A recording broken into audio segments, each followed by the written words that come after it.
محمد كما باركت على إبراهيم وعلى آل إبراهيم إنك حميد مجيد মহান আল্লাহ পাক রব্বুল আলামিন আমাদেরকে পবিত্র জুমার দিন আল্লাহ তাআলার ঘরে আসার বসার তৌফিক দান করেছেন। এই জন্য আমরা সকল অন্তরস্থল থেকে শুকরিয়া আদায় করি আলহামদুলিল্লাহ। মহান আল্লাহ পাক রব্বুল আলামিন আমাদেরকে ইবাদত করার জন্য সৃষ্টি করেছেন, এটা আল্লাহ পাক রব্বুল আলামিন কোরআন থেকে বলে দিয়েছেন। আল্লাহ পাক রব্বুল আলামিন এটাও বলে দিয়েছেন যে আমি আল্লাহ পাক রব্বুল আলামিন হায়াত এবং মউত কি জন্য দিয়েছি। আল্লাহ পাক রব্বুল আলামিন কোরআন থেকে বলেন, আল্লাযী খালাকাল মাউত ওয়াল হায়াত লিয়াবলুয়াকুম আইয়ুকুম আহসানু আমালা। আমি আল্লাহ পাক রব্বুল আলামিন মানুষকে হায়াত এবং মউত দিয়েছি দুটি কাজ করার জন্য। কে কত সুন্দর আমল করে আমার কাছে আসতে পারে আমি আল্লাহ পাক রব্বুল আলামিন এর জন্য তাদেরকে হায়াত দিয়েছি। আজ আমি আপনি এই দুনিয়াতে হায়াতকে আমলের দিকে কাজে লাগাইতেছি না। আমি আপনি মনে করতেছি আমার আপনার মউত অনেক পিছনে, অনেক পরে হবে আমার আপনার, এটা চিন্তা পরিকল্পনা যে এখনো ইবাদত করা অনেক সময় রয়েছে। আমি আপনি যদি কোরআনের প্রতি লক্ষ্য করি যে আল্লাহ পাক রব্বুল আলামিন কোরআনে মউতের কথা কি বলছেন। আল্লাহ পাক রব্বুল আলামিন বলেন, তোমাদের নির্দিষ্ট কয়েকদিন সময় দেওয়া হয়েছে, তোমরা দুনিয়ার পিছনে যতই লাগো না কেন, দুনিয়ায় যতদিন তুমি থাকার চেষ্টা করো না কেন, তোমাকে দুনিয়ায় বেশি দিন থাকতে দেওয়া হবে না। মাতাউন কলিল, তোমার অল্প সময় এই দুনিয়াতে তোমাকে রাখা হবে। এই অল্প সময় আল্লাহ পাক রব্বুল আলামিন আমাকে আপনাকে দুনিয়াতে পাঠিয়েছেন। এই অল্প সময়ের ভিতরে কিভাবে আমল করা যায়, আল্লাহ পাক রব্বুল আলামিন আমাকে আপনাকে হায়াত দিয়েছেন কম, কিন্তু আমল করার সময় দিয়েছেন বেশি। অল্প আমল করলে আল্লাহ পাক রব্বুল আলামিন আমাকে আপনাকে জান্নাত দিয়ে দেবেন। এজন্য রাসূল পাক সাল্লাল্লাহু আলাইহি ওয়াসাল্লাম বলেন, আখলিস দীনাকা ইয়াকফিকাল আমালুল কলিল। তোমার ঈমানকে খাঁটি করো, অল্প আমল নাজাতের জন্য যথেষ্ট হইবে। আজ আমি আপনি মুসলমান, কিন্তু মুসলমানের যেগুলো কর্তৃত্ব আল্লাহ পাক রব্বুল আলামিন আমার আপনার করতে হুকুম করেছেন, সেই হুকুমগুলো আজ আমি আপনি ভুলে গিয়েছি। একমাত্র ভুলার কারণ হলো মউতের কথা আমার আপনার অন্তরে স্মরণ নাই, আমার আপনার কলবে মউতের কথা স্মরণ নাই। যদি মউতের কথা যদি স্মরণ হইতো, তাহলে আজ মুয়াজ্জিন নামাজের ব্যাপারে ডাক দেয়, হাইয়া আলাস সালাহ হাইয়া আলাল ফালাহ, তোমার কল্যাণের জন্য আসো, তোমার ভালোর জন্য আসো, নামাজের জন্য আসো। মসজিদে মুয়াজ্জিন ঠিকই ডাকতেছে, কিন্তু আমি আপনার কাজকে, দুনিয়ার কাজকে বড় মনে করে মসজিদের দিকে আসতেছি না। রাসূল কারীম সাল্লাল্লাহু আলাইহি ওয়াসাল্লাম কি বলেন? আল্লাহ রাসূল সাল্লাল্লাহু আলাইহি ওয়াসাল্লাম যখনই তিনার সংসারে কোনো অভাব অনটন দেখা দিত, তখনই তিনি ওয়া'মুর আহলাকা বিস-সালাত ওয়াসতাবির আলাইহা, তখনই তিনি তার পরিবারকে নামাজের কথা বলতেন, পরিবারের সকলকে নামাজের কথা বলতেন। আল্লাহ পাক রব্বুল আলামিন তার রাসূলকে বলেন, হে আমার হাবিব, হে আমার দোস্ত, আপনি নামাজের আদেশ করুন আপনার পরিবারকে। আপনার রিজিকের চিন্তা করার দরকার নাই, রিজিক তো আমি আপনাকে দিব। কি বলতেছে? রিজিক তো আমি আপনাকে দিব। এটা আল্লাহ পাক আল্লাহ রাসূলকে বলতেছেন। এজন্য আমাদের এখান থেকে শিক্ষা নেওয়া উচিত। আমার আপনার সংসারে যদি কোনো অভাব অনটন দেখা দেয়, সঙ্গে সঙ্গে নামাজে দাঁড়িয়ে যাব। আল্লাহ পাক রব্বুল আলামিন যে সমস্ত হুকুম করেছেন, সেই সমস্ত হুকুম যদি আমি আপনি মানতে পারি, অবশ্যই আমি আপনি সফলতা পাব। আজকে ফজরের নামাজের পর যে হাদিসটি পড়লাম, দেখেন আজ আমি আপনি দুনিয়ার পিছনে পড়ে আল্লাহর হুকুম বাদ দিয়ে দুনিয়ার পিছনে লেগেছি। যে আমি যদি সকাল থেকে সন্ধ্যা পর্যন্ত যদি পাট কাটতে পারি, আমি 1500 টাকা পাবো। এই টাকার ভিতরে কিন্তু অনেক বরকত পাবো। এটা আমার আপনার ধারণা যে 1500 টাকা এখানে অঙ্কে দেখা যাইতেছে 1500 টাকা। আল্লাহ পাক রব্বুল আলামিন আবার আপনার ভিতরে এমন একটি রোগ দিবেন, আপনার পরিবারের ভিতরে এমন একটি ভেজাল লাগিয়ে দিবেন, ওই 1500 টাকার 1 পয়সা পরিমাণও বরকত আপনার ভিতরে থাকবে না। রাসূল পাক সাল্লাল্লাহু আলাইহি ওয়াসাল্লাম এটাই বলেছেন, যে ব্যক্তির সংসারে নামাজ নাই, যে ব্যক্তির ভিতরে নামাজ নাই, সে কোটি কোটি টাকা আয় করলেও তার সংসারের ভিতরে বরকত হবে না, সংসারের ভিতরে কি হবে না, শান্তি হবে না। এই জন্য আপনি যেদিকে দুনিয়ার পিছনে যাই না কেন, শান্তি দুনিয়ার ভিতরে নাই। আমার আপনার দেখা আছে, এই দুনিয়ার ভিতরে বহু টাকা কামাই করছে, কিন্তু শান্তিতে 2 বেলা ভাত খাইতে পারে না। আছে না?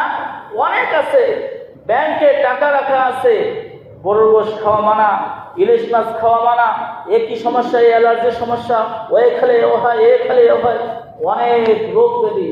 এই জন্য রাসূল পাক সাল্লাল্লাহু আলাইহি ওয়াসাল্লাম বলেন যে আখলিস দীনাকা ইয়াকফিকাল আমালুল কলিল, তোমার ঈমানকে খাঁটি করো, অল্প আমল নাজাতের জন্য যথেষ্ট হইবে। আরে মুসলমান, দুনিয়ার পিছনে লাগা বাদ দাও, আখিরাতের প্রতি একটু চিন্তা করো। আমার আপনার ভিতরে যদি মৌতের কথা যদি স্মরণ আসতো, দেখেন আজ আপনি তো মনে করি আমার চুল পাকবে, দাড়ি থেকে সাদা হয়ে যাবে, তারপরে মালাকুল মৌত আসবে, এমনটা আমার আপনার ধারণা। এ মুসলমান, ঢাকার একটা উত্তরা স্কুলের কথা চিন্তা করো।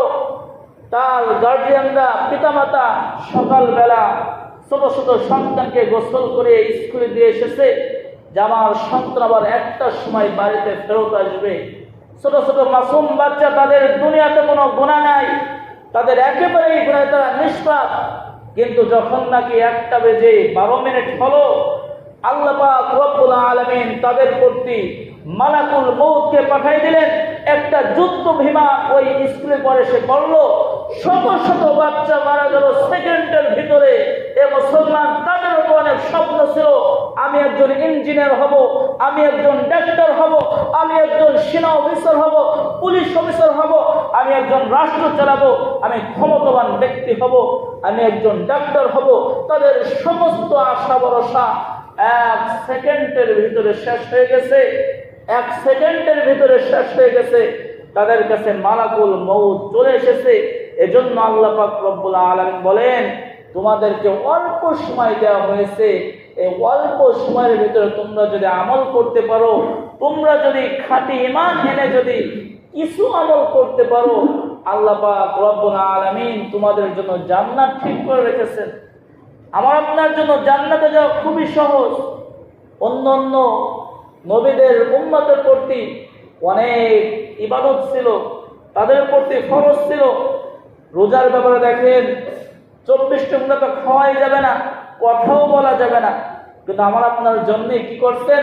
রাসূল পাক সাল্লাল্লাহু আলাইহি ওয়াসাল্লাম বলেছেন, শুধুমাত্র 12 থেকে 13 ঘন্টা না খেয়ে থাকলে রোজা পরিপূর্ণ হয়ে যাবে। আল্লাহ পাক রব্বুল আলামিন এত সহজ করে দিয়েছেন।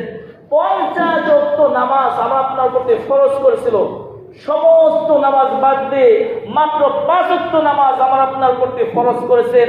আল্লাহ রাসূল পাক সাল্লাল্লাহু আলাইহি ওয়াসাল্লাম বলেন, কোন আমার উম্মত যদি 5 ওয়াক্ত নামাজ যদি ঠিকমতো আদায় করে, আমি রাসূল সাল্লাল্লাহু আলাইহি ওয়াসাল্লাম ঘোষণা করে দিলাম, আল্লাহ পাক রব্বুল আলামিন তার আমলনামায় 50 ওয়াক্ত নামাজের সওয়াব দান করবেন। সুবহানাল্লাহ। আমার আপনার জন্য জান্নাতে যাওয়া একেবারেই সহজ। কিন্তু আজ আপনি দুনিয়ার মহাব্বতে পড়ে, দুনিয়ার ভালোবাসায় পড়ে আমার আপনার জিন্দেগিকে শেষ করে দিতেছি। এ মুসলমান, নিজেকে একটু প্রশ্ন করুন, কাল কিয়ামতের ময়দানে সন্তান আপনার কাজে আসবে না, পিতা আপনার কাজে আসবে না, আপনার মা আপনার কাজে আসবে না। আজ সকাল থেকে সন্ধ্যা পর্যন্ত যাদের পিছনে এত কষ্ট করতেছেন, আজ যাদের পিছনে এত কষ্ট করতেছেন, কাল কিয়ামতের ময়দানে তারাই আপনার থেকে সরে যাবে। নিজের নফস নিয়ে সে চিন্তা করবে, আমার কি হবে, হাই নফসে আমার কি হবে, আমার কি হবে, এটা নিয়ে সে চিন্তা করবে। আজ তাদের কথা চিন্তা করে আপনার বন্দেগী আপনি শেষ করতেছেন, আপনার ইবাদত আপনি শেষ করতেছেন।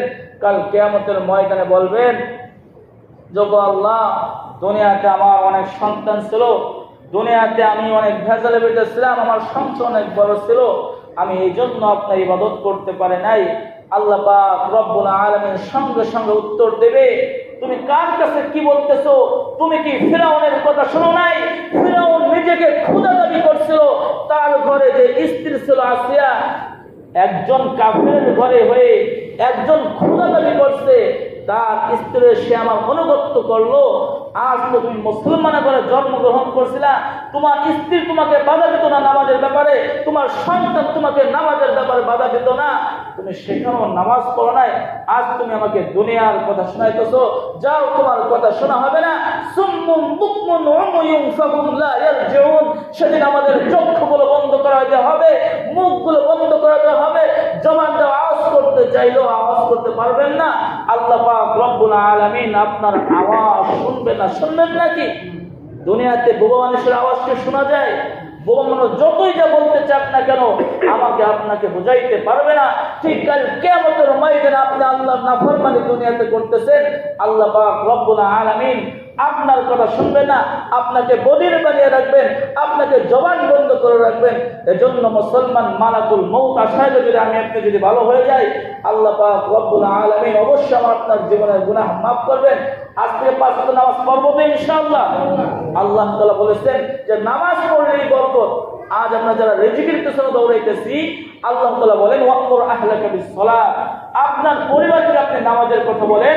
আপনার রিজিক নিয়ে টেনশন নাই, রিজিক নিয়ে চিন্তা নাই, রিজিক তো আমি আল্লাহ পাক রব্বুল আলামিন দেব। আরে মেয়ে, আল্লাহ তাআলাকে আমাকে খাওয়াইতেছে না? অবশ্যই খাওয়াইতেছে, আপনাদের থেকে বেশি খাওয়াইতেছে। যেভাবে খাওয়াক না কেন, যারা দুনিয়াতে নামাজ কালাম পড়ে তারা আলহামদুলিল্লাহ অনেকটাই ভালো খাইতেছে।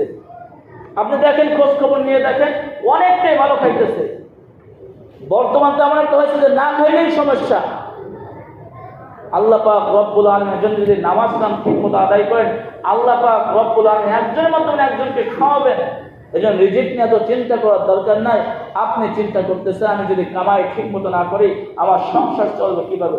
আপনি বেশিরভাগই খোঁজ খবর নিয়ে দেখেন, যারা নাকি নামাজ কালাম বাদ দিয়ে দুনিয়ার কিছু এমনভাবে লাগছে তাদের সংসারে শান্তি নাই। আপনি খোঁজ খবর নিয়ে দেখেন, নিজের দিকে একটু প্রশ্ন করেন, আসলে কি আমি শান্তিতে আছে কিনা? পরিবারে গেলে এই সমস্যা, মেয়ের অসুখ, ছেলের অসুখ, ওর অসুখ, তার অসুখ, ওই ঝগড়া, ওই ফ্যাসাদ, সমস্ত ফ্যাসাদ তার পিছনে লেগেই আছে। আপনি আল্লাহর হুকুম পালন করেন, আল্লাহ তাআলা অবশ্যই আপনার কথা শুনবেন। আল্লাহর হুকুম পালন করবো তো ইনশাআল্লাহ। আল্লাহ তাআলা আমাদের সকলকে 5 ওয়াক্ত নামাজ জামাতের সাথে পড়ার তৌফিক দান করুন। যা সুন্নাত করেন 4 কাজ গুলোকে সুন্নাত করেন।